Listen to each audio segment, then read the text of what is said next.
Nous ne voulons plus fermer les yeux sur la tragédie qui se déroule dans le Sahel. Des groupes terroristes sèment la terreur, pillent, tuent les populations civiles innocentes. Cette région, autrefois stable, est désormais en proie à une violence quotidienne, tandis que les Nations Unies, particulièrement le Conseil de sécurité, restent trop souvent inertes.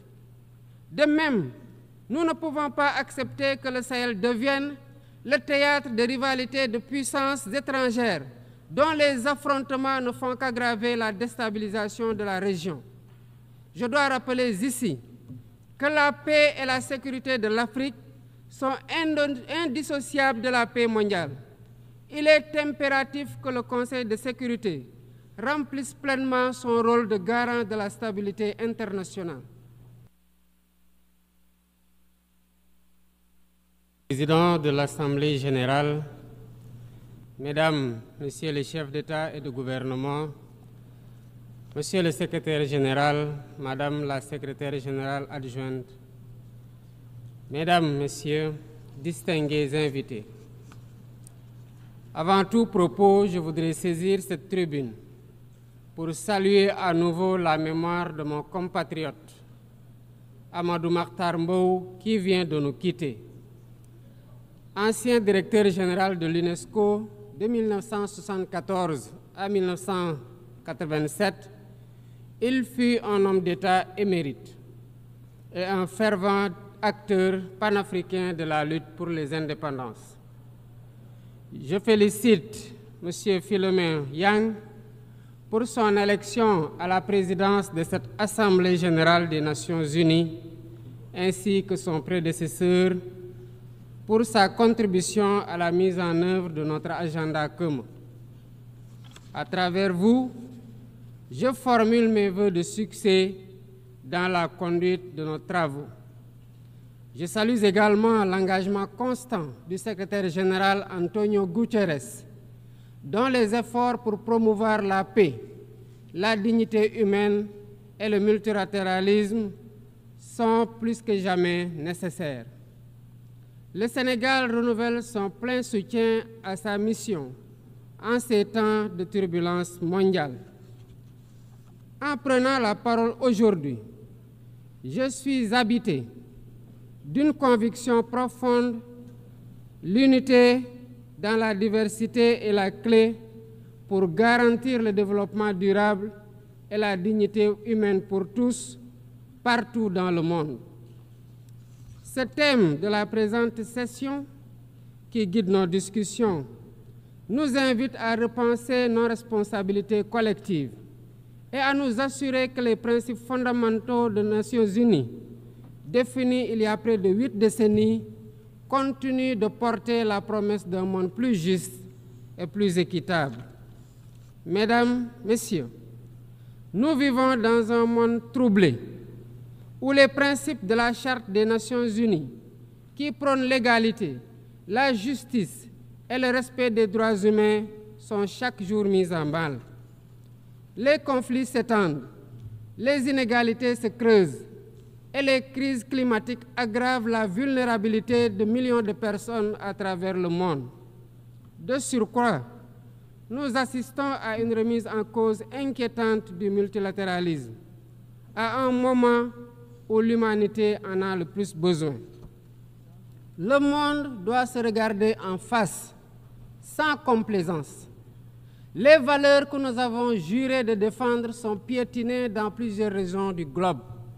Que l'on soit à Gaza, à Tel Aviv, à Dakar ou ailleurs, chaque être humain est porteur de cette égale dignité, une dignité qui transcende les frontières, les cultures et les appartenances religieuses. C'est notre devoir à tous de veiller à ce que cette dignité soit protégée et respectée pour chaque être humain, sans exception. Ce devoir est l'essence même des Nations unies. Pourtant, nous constatons chaque jour que le droit international, ciment de la paix mondiale, est souvent violé. Des résolutions adoptées par cette Assemblée sont ignorées. En tolérant ces violences répétées, nous foulons aux pieds les principes de la Charte des Nations Unies et sapons les fondements même de cette maison de la paix. Jamais les fondements des Nations Unies n'ont autant vacillé qu'en ces temps de violence et de peur et d'incertitude. Si nous voulons éloigner le spectre de la guerre et œuvrer à l'avènement d'un monde meilleur, alors il est temps de changer les paradigmes.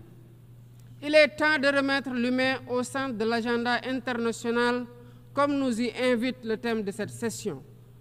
Monsieur le Président, Mesdames, Messieurs, nous ne voulons plus fermer les yeux sur la tragédie qui se déroule dans le Sahel. Des groupes terroristes sèment la terreur, pillent, tuent les populations civiles innocentes. Cette région autrefois stable est désormais en proie à une violence quotidienne, tandis que les Nations Unies, particulièrement le Conseil de sécurité, restent trop souvent inertes. De même, nous ne pouvons pas accepter que le Sahel devienne le théâtre de rivalités de puissances étrangères dont les affrontements ne font qu'aggraver la déstabilisation de la région. Je dois rappeler ici que la paix et la sécurité de l'Afrique sont indissociables de la paix mondiale. Il est impératif que le Conseil de sécurité remplisse pleinement son rôle de garant de la stabilité internationale. J'exprime à nouveau la préoccupation du Sénégal face à la situation tragique qui perdure en Palestine. Des générations entières y ont grandi sous l'ombre de l'oppression, privées de leur droit fondamental à un État viable. Le Sénégal, en tant que président du Comité pour l'exercice des droits inaliénables du peuple palestinien, appelle à un cessez-le-feu immédiat et durable. Nous réitérons notre soutien à la solution des deux États, avec Jérusalem-Est comme capitale de la Palestine, conformément aux résolutions pertinentes des Nations Unies. Cette guerre qui n'épargne ni femmes, ni enfants, ni infrastructures vitales est une plaie ouverte sur la conscience internationale. Il est impératif que le droit international humanitaire soit rétabli dans toutes les zones de conflit et que les Nations Unies jouent pleinement leur rôle de médiateur et de garant de la paix. Mesdames et Messieurs, la paix n'est pas seulement l'absence de guerre. La paix, c'est aussi la possibilité pour chaque être humain de vivre dans la dignité, de se nourrir, de se loger, de s'éduquer et de recevoir des soins. Or, aujourd'hui, plus de 750 millions de personnes ne mangent pas à leur faim et des millions basculent chaque jour dans l'extrême pauvreté. Ces chiffres éloignent de plus en plus le monde des objectifs de développement durable fixés pour 2030. Nous ne pouvons plus accepter que les mécanismes de gouvernance mondiale continuent de reproduire ces inégalités. Il est alors temps de rompre avec la logique du chacun pour soi et de bâtir un nouveau contrat social global fondé sur la solidarité et la coopération. Ce contrat doit inclure des réformes majeures pour s'attaquer aux défis politiques, économiques, environnementaux de notre époque. Premièrement, il est impératif de sauvegarder et de renforcer le multilatéralisme comme cadre unique d'action pour la paix et la sécurité internationale. Cela passe par une réforme urgente des institutions mondiales, notamment le Conseil de sécurité, le FMI, la Banque mondiale, afin qu'elles soient plus inclusives et qu'elles reflètent les réalités géopolitiques et économiques actuelles. Le continent africain, en particulier, doit avoir une place plus importante dans ces instances de décision.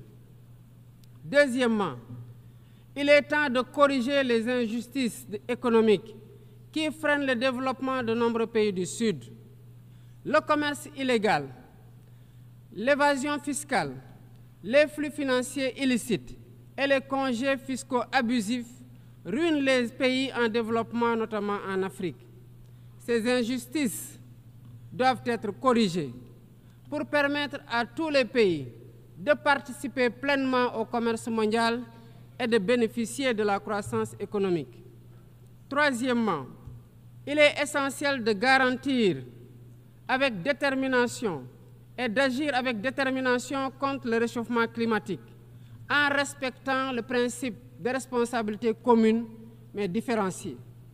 Les pays industrialisés responsables historiques des émissions massives de gaz à effet de serre doivent intensifier leurs efforts pour financer une transition énergétique juste et équitable qui ne pénalise pas les pays en développement. Nous devons impérativement protéger notre planète sans sacrifier les droits des nations les plus vulnérables à poursuivre leur développement. Quatrièmement, il est nécessaire de rompre avec toute tentative d'imposer des normes civilisationnelles unilatérales. Depuis son indépendance, le Sénégal a toujours défendu l'égale dignité des cultures et des civilisations. Et cette diversité doit continuer à être la base de la coexistence pacifique entre les peuples. Aucune nation ne devrait imposer aux autres ses pratiques ou ses valeurs comme normes universelles. Le respect des différences est le fondement de la stabilité et de la paix dans le monde. Mesdames et messieurs, le Sénégal est fermement engagé dans cette voie.